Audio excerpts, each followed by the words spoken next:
Di sini Tal sebagai hitam, Gurgenidze sebagai putih.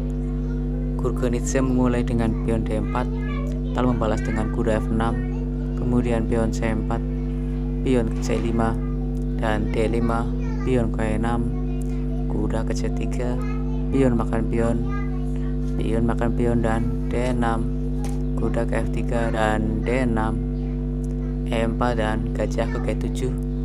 Kita tahu Tal memainkan modern Benoni defense.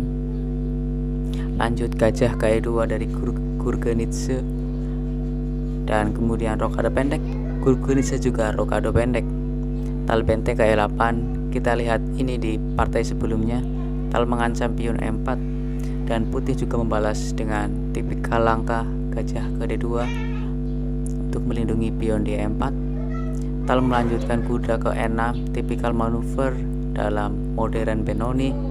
Kemudian Gurgenidze lanjut benteng ke S1, Tal kuda ke C7, dan ide dari Tal dalam line atau dari opening ini adalah A6 kemudian B5. Sangat tipikal. Di sini langsung dihentikan oleh Gurgenidze lewat langkah A4. Kemudian Tal pion ke B6, Gurgenidze menteri ke C2. Lalu Tal memberikan sebuah mungkin langkah yang mengejutkan bagi Gurgenidze, kuda ke G4, dan idenya kuda ingin ke E5 biasanya. Nah, tapi di sini Gurgenidze memainkan H3. Berharap Tal akan ke E5 kemudian F4. Sedikit ancaman ke kuda. Tapi karena Gurgenidze memainkan H3, Tal memberikan sebuah kejutan di sini. Boom, sebuah sacrifice untuk membuka lajur serangan dari menteri. Kemudian setelah raja makan pion skak,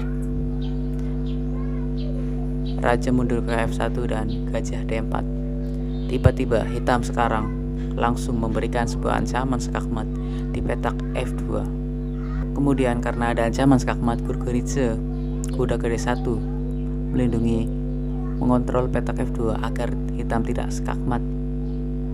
Dan ya terlihat seperti putih sangat aman di sini, tapi Tal juga memberikan lagi-lagi sebuah kejutan.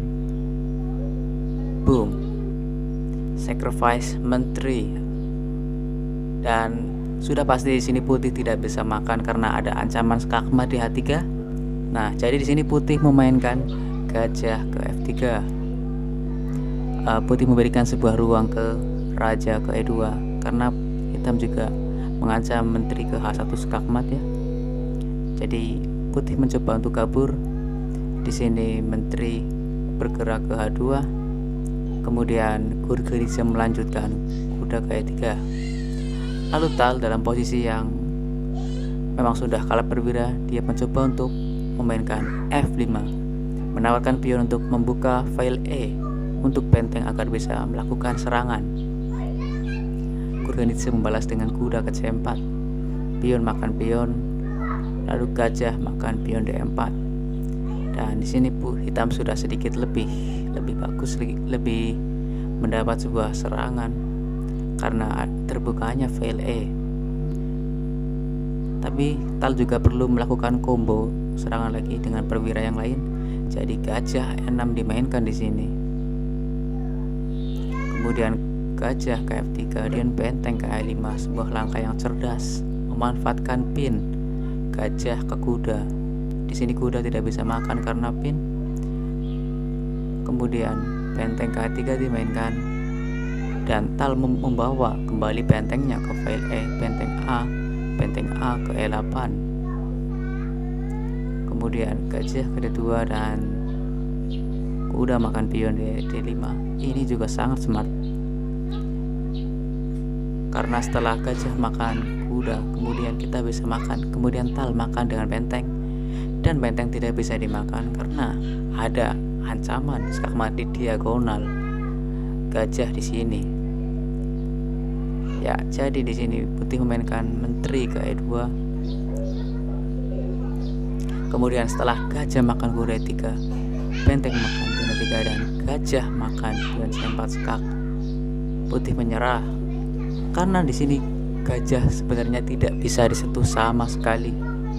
Jika putih memakan gajah di C4, yang terjadi adalah menteri makan pion skak, dan setelah gajah mundur itu makan skakmat. Nah, itulah kenapa putih menyerah. Nah, begitulah tadi partai catur antara Gurgidze melawan Miheltal. Miheltal lagi-lagi bermain dengan agresif, menyerang, dan penuh pengorbanan. Kali ini berkorban menteri dan kuda. Oke, sampai jumpa di partai-partai berikutnya.